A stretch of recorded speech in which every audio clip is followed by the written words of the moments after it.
ದೇಶದಾದ್ಯಂತ ತೀವ್ರ ಕುತೂಹಲ ಕೆರಳಿಸಿರುವ ಪಂಚರಾಜ್ಯಗಳ ವಿಧಾನಸಭಾ ಚುನಾವಣೆಯ ಫಲಿತಾಂಶಕ್ಕಾಗಿ ಇಡೀ ದೇಶವೇ ಕಾದು ಕುಳಿತಿದೆ. ಆದರೆ ಫಲಿತಾಂಶ ಪ್ರಕಟವಾಗುವ ಮುನ್ನವೇ ವೆಸ್ಟ್ ಬಂಗಾಳದಲ್ಲಿ ರಾಜಕೀಯ ಹೈಡ್ರಾಮಾ ಮುಂದುವರೆದಿದೆ.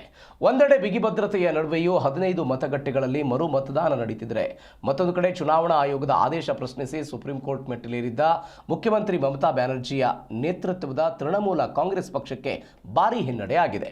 15 ಪಶ್ಚಿಮ ಬಂಗಾಳದ ದಕ್ಷಿಣ 24 ಪರಗಣ ಜಿಲ್ಲೆಯ ಮಗ್ರಹಾತ್ ಪಶ್ಚಿಮ ಮತ್ತು ಡೈಮಂಡ್ ಹಾರ್ಬರ್ ವಿಧಾನಸಭಾ ಕ್ಷೇತ್ರಗಳ ವ್ಯಾಪ್ತಿಯ ಒಟ್ಟು 15 ಮತಗಟ್ಟೆಗಳಲ್ಲಿ ಕೇಂದ್ರ ಚುನಾವಣಾ ಆಯೋಗ ಮರು ಮತದಾನಕ್ಕೆ ಆದೇಶ ಕೊಟ್ಟಿತ್ತು. ಈ ಹಿಂದೆ ನಡೆದಿದ್ದ ಮತದಾನದ ವೇಳೆ ಇವಿಎಂ ಟ್ಯಾಪರಿಂಗ್ ಮತ್ತು ಅಕ್ರಮಗಳು ನಡೆದಿವೆ ಎಂಬ ಗಂಭೀರ ಆರೋಪಗಳ ಹಿನ್ನೆಲೆ ಈ ನಿರ್ಧಾರವನ್ನು ತೆಗೆದುಕೊಳ್ಳಲಾಗಿತ್ತು.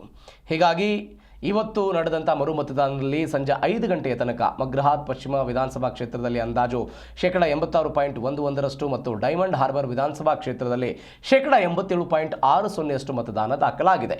ಇನ್ನು ಮರು ಮತದಾನದ ವೇಳೆಯೂ ಕೂಡ ಈ ಕ್ಷೇತ್ರಗಳಲ್ಲಿ ಶಾಂತಿ ನೆಲೆಸಿಲ್ಲ. ಹಲವೆಡೆ ಟಿಎಂಸಿ ಹಾಗೂ ವಿಪಕ್ಷ ಬಿಜೆಪಿ ಕಾರ್ಯಕರ್ತರ ನಡುವೆ ಮಾತಿನ ಚಕಮಕಿ ಹಾಗೂ ತೀವ್ರ ಘರ್ಷಣೆಗಳು ಆಗಿವೆ ಅಂತ ವರದಿಯಾಗಿವೆ.